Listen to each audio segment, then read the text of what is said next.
Tradičná hrachová kaša.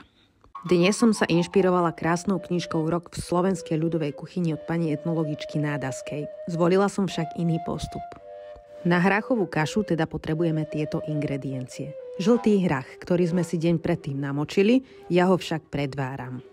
Na zahustenie hladká múka, soľ, čierne korenie, zopár zemiakov, 2 malé cibule, voda a bravčová masť alebo maslo. V hrnčeku som si rozpustila bravčovú masť a na nej osmažím najskôr cibuľku. Potom som pridala premitý predváraný hrach a nadrobno nakrájané zemiaky. Zaliala som vodou, pridala soľ, čierne korenie a pod pokrievkou som to varila asi pol hodinu do mäka. Ku koncu zahustíme zátrepkou alebo môžeš odobrať kúsok kaše a rozmixovať. Výborná je s opekaným párkom, osmaženou slaninkou a cibuľkou. A k nej samozrejme výborný kváskový chlebík. Tak dobrú chuť!